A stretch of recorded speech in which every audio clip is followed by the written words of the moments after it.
E aí, pessoal, sejam bem-vindos a mais um episódio do nosso novo podcast recém-criado, ZPZ. E hoje nós vamos falar sobre um dos períodos mais sombrios da América Latina, as ditaduras militares no Chile e na Argentina, e como que elas têm relação com a Operação Condor. Prazer, meu nome é Nicolas. E eu sou a Renata. E hoje trouxemos um convidado muito especial, um professor, historiador renomado na área ali da Argentina e do Chile, professor Paulo. Prazer conhecer, professor Paulo. Prazer em conhecer, Nicolas. Prazer em conhecê-lo, Paulo. Prazer, Renato. Para a gente começar aqui esse nosso podcast, eu gostaria de perguntar para o senhor se você poderia explicar para a gente como que estava o cenário político e social na época que levou ao golpe no Chile em 1973 e na Argentina em 1976. No Chile, o golpe de 1973 foi o resultado de uma intensa polarização política.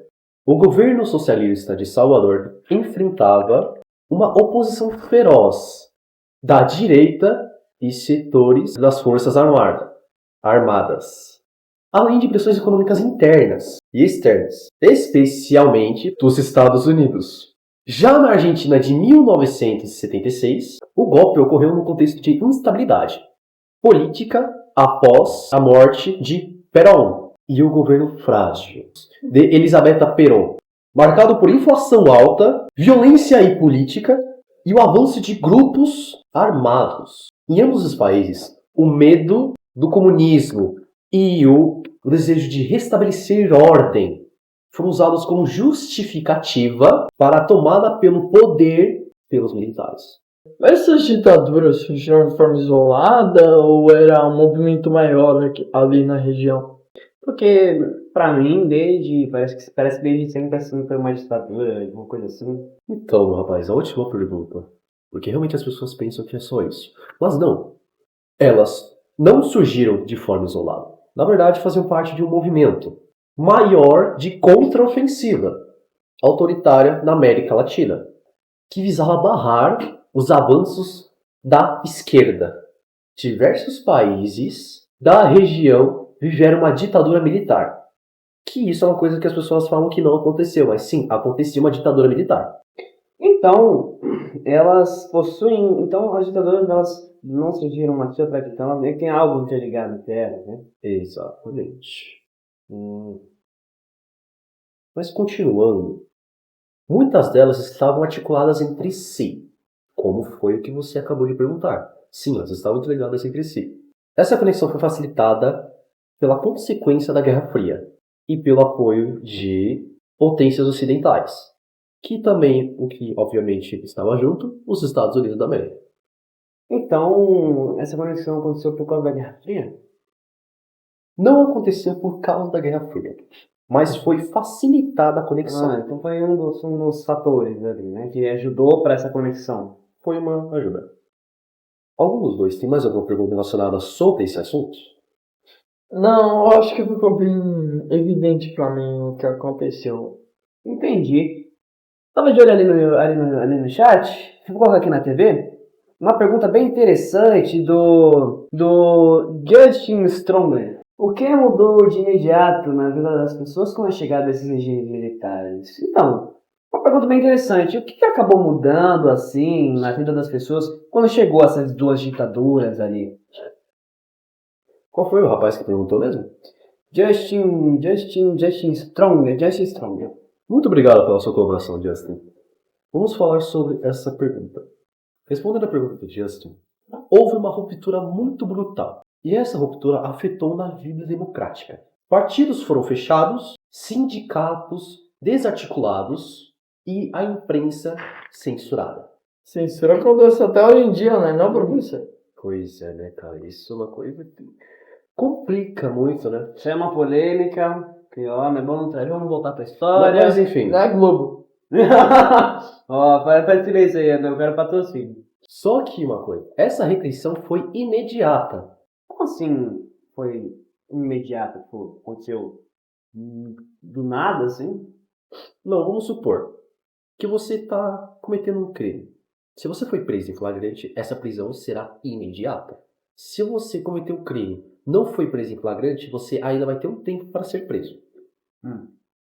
É tipo esse explicamento. Entendi. Houveram muitas prisões em massa, torturas, execuções e muitos desaparecimentos. Muitos passaram a viver com muito medo. E é compreensível, nessa época foi muito complicado nas nossas vidas. E a denúncia de vizinhos ou até mesmo colegas poderiam levar à prisão ou até mesmo à morte. No caso do Chile, por exemplo, muito se fala sobre estúdio nacional, transformando em prisão. E símbolo da repressão podemos identificar em cada país? No Chile, como você mesmo citou, o Estado Nacional virou um centro de detenção. Depois da detenção, tiveram torturas. Logo após o golpe. Outros locais, como a Vila Grimaldi, também ficaram tristemente famosos. Tristemente famosos por causa desse tipo de detenção. Na Argentina, a ESMA, Escola de Mecânica Armada, foi um dos principais centros clandestinos de detenção. Lá, os militares, presos políticos, foram torturados e mortos. Esses locais se tornaram hoje um espaço de memória. E qual que era o objetivo dessa aliança entre essas ditaduras? Então, o objetivo era eliminar qualquer forma de resistência aos regimes militares. Funcionava por forma de meio de troca de informações entre serviços secretos, sequestros condenados, desaparecimentos e assassinatos. Pobre daqueles que achavam que estavam seguros. Aqueles exilados em outros países eram capturados com a ajuda de agentes de diferentes regimes. Um exemplo emblemático disso é o caso de Orlando Letelier. Foi assassinado nos Estados Unidos por agentes da ditadura chilena. E, peraí, deixa eu ver. Mandaram uma pergunta interessante ali, deixa eu colocar aqui na TV. Da Marceline Strongen, acho que é irmã do Just. Professor, poderia explicar o que foi a Operação Condor? Eu não expliquei? Não. Muito bem, rapazes. Já que eu não expliquei, irei explicar agora. A Operação Condor foi uma aliança secreta entre as ditaduras do Cone Sul. O Cone Sul imagina um mapa assim do mundo e imagina que tem um cone em cima. Nesse cone você tinha Chile, Argentina, Uruguai, Paraguai, Bolívia e o Brasil. Criada no início dos anos de 1970. O objetivo era coordenar ações de repreensão, perseguição e eliminação de opositores políticos. Imagina que você se opõe a um partido. Você se opõe ao partido direito e ele se opõe ao partido esquerdo. Se você é opositor a ele, ele te mata. Ou você mata ele. Dizem que a gente não tá numa ditadura, né? Ainda podemos voltar, ainda podemos falar sobre as coisas. Então, por enquanto, a gente não tá numa ditadura, né? É que assim, Feliz por enquanto. por enquanto. Porque a ditadura que houve antigamente não se compara com os tempos atuais. Só posso dizer que antigamente realmente teve um golpe de Estado, uma ditadura de verdade, em que as pessoas elas realmente sentiam medo. Hoje em dia as pessoas elas só não reconhecem isso porque elas são burras. E não reconhecem que realmente tem uma ditadura batendo na porta delas. Porque elas não sofreram o que a minha geração sofreu. Não, professor, mas infelizmente temos que voltar ao assunto do Chile. Falando sobre o Chile, a Argentina e a Operação Condor, eu gostaria de perguntar uma coisa que estava na minha cabeça, que nessa operação teve influências de potências estrangeiras, como Estados Unidos e tudo mais. Gostaria de saber bastante disso. Afinal, as potências estão envolvidas em quase tudo. Sim, Renato, de fato houve uma ampla documentação mostrando que os Estados Unidos, por meio da CIA e outras agências, tinham conhecimento da Operação Condor e, em muitos casos, prestaram apoio financeiro e político aos regimes militares. Isso fazia parte da lógica da Guerra Fria. Como eu tinha falado antes, por consequência da Guerra Fria, houve uma ligação maior com o regime militar. Os Estados Unidos preferiam apoiar as ditaduras anticomunistas a correr riscos de governos de esquerda no continente. Então, teve bastante influência aí dos Estados Unidos, né? Eu diria que sim. Não é de hoje, né, que os Estados Unidos apoia vários tipos de ditadores, né? Não só dos Estados Unidos, também na Guerra Fria, tanto lá da União Soviética ali, do lado comunista, quanto do lado capitalista ali. Eles se sustentavam muitos regimes, né? Talvez não seja fato. Mas é uma coisa que eu penso, talvez isso seja uma forma dos Estados Unidos falarem para os seus aliados: nós estamos, no caso, vocês têm dívidas comigo. Como os Estados Unidos é uma grande potência e ele ajuda outros países com as suas ditaduras, eu acho que é meio difícil essas mesmas ditaduras mexerem com os Estados Unidos. E pelo que eu estudei um pouquinho, né?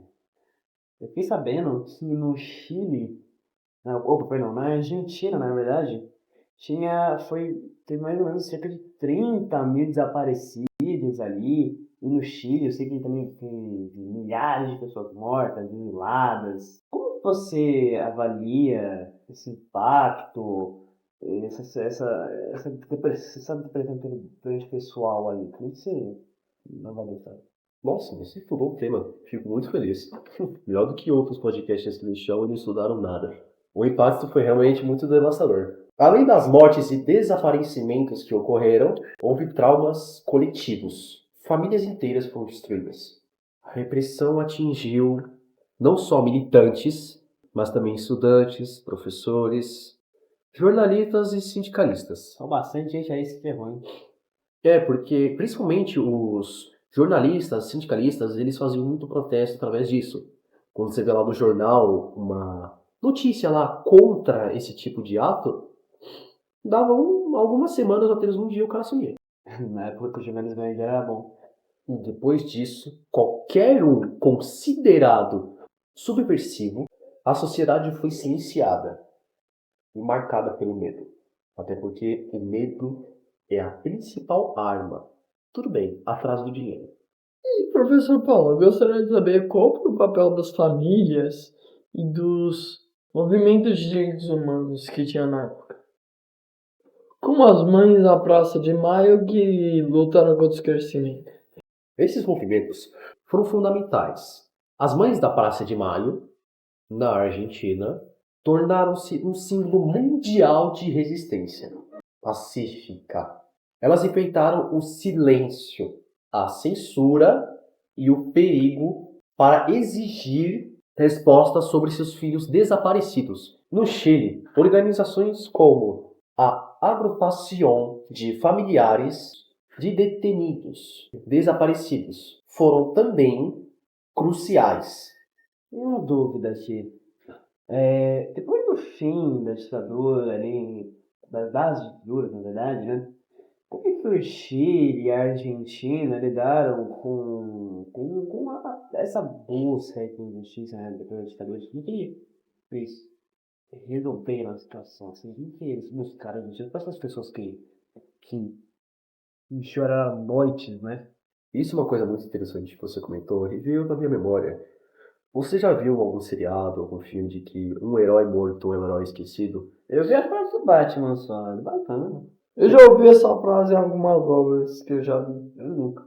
Isso que eu falei tem a ver muito nesse assunto, porque muitas pessoas quiseram fazer justiça com as próprias mãos, só que elas acabaram morrendo de esquecimento. No início houve muitos obstáculos, leis de anistia e pactos de silêncio que impediram o avanço da justiça. No Chile e no... como é que era a palavra dele? Era Pinochet. Permaneceu influente por anos. Na Argentina, a impunidade durou até os anos 2000. Os anos 2000? Sim, recente. Caramba, durou bastante. Eu achava que era mais antigo. É bem recente. Quando as leis de anistia foram anuladas. A partir daí, o país se tornou referência no julgamento de crimes da ditadura. Eu estava lendo aqui no chat, então surgiu uma pergunta bem interessante aqui do Juan Pablo, que vou colocar aqui.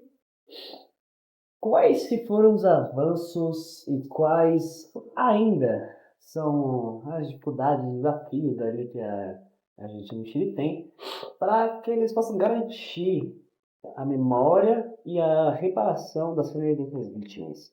É verdade, né? O que ele fez? O que eles estão fazendo ali para conseguir reparar a fazer essa reparação, né, que teve? Interessante a pergunta, Juan Paulo. Houve avanços muito importantes. Julgamentos, condenações, criação de museus de memória para as pessoas, também tiveram políticas de reparação. Mas os desafios continuam, especialmente frente a discursos revisionistas e tentativas de minimizar os crimes que foram cometidos. É uma luta constante contra o esquecimento e também a banalização da violência. Entendi. E na sua opinião, assim, né, de pessoa, de professor, qual você acha que a importância, assim, a gente lembrar desse período que foi ali, né, na ditadura, da Pedra Condor, especialmente para as novas gerações que estão surgindo aí, né? O que eu queria comentar é que, para vocês que falam que a história é inútil, eu realmente tenho uma frase para comentar para vocês. A ignorância é uma bênção.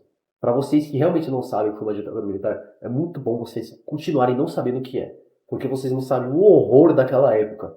Então, quando vocês falam que querem uma ditadura militar de novo, é porque seus avós, seus pais sofreram. Você que fica o dia inteiro sentado com a bunda no sofá, nunca sofreu uma ditadura militar. E, professor, além de tanta repressão, né? Eu sei que essas ditaduras acabaram impondo, né, novos modelos econômicos. Como é que o Chile de Pinochet, como você disse, ele se tornou um laboratório do neoliberalismo? Então, no Chile, Pinochet implementou reformas radicais, inspiradas nas ideias dos Chicago Boys. Privatizações em massa, cortes de gastos, abertura ao mercado externo. O país virou um experimento de neoliberalismo, com impactos profundos na sociedade, como o aumento da desigualdade. Mas, professor, na Argentina, qual foi o impacto econômico das políticas da junta militar? Interessante a pergunta, porque as pessoas acham que o impacto da junta militar foi só no Brasil. Mas sim, teve impacto na Argentina. A dívida externa explodiu e houve forte concentração da renda. A destruição da indústria nacional e o enfraquecimento dos sindicatos foram marcas desses períodos, com consequências sentidas por décadas. E esses projetos econômicos aí eles estavam ligados à ideologia que sustentava essas ditaduras? Sim, havia uma clara intensificação de remodelar não apenas a política, mas também a economia da sociedade. Promovendo um modelo autoritário, liberal na economia e conservador nos costumes. A repressão foi um instrumento para impor esse projeto, sem resistência. Pois, professor, eu gostaria de perguntar uma coisa que está na cabeça. Que é, como você acha que são as maiores semelhanças e diferenças? Tipo, as coisas que mais parecem, ao mesmo tempo se divergem das ditaduras chilenas e argentinas. Ambas foram brutais e antidemocráticas. Mas a ditadura argentina teve um grau de repreensão maior em termos de desaparecimentos e clandestinidades.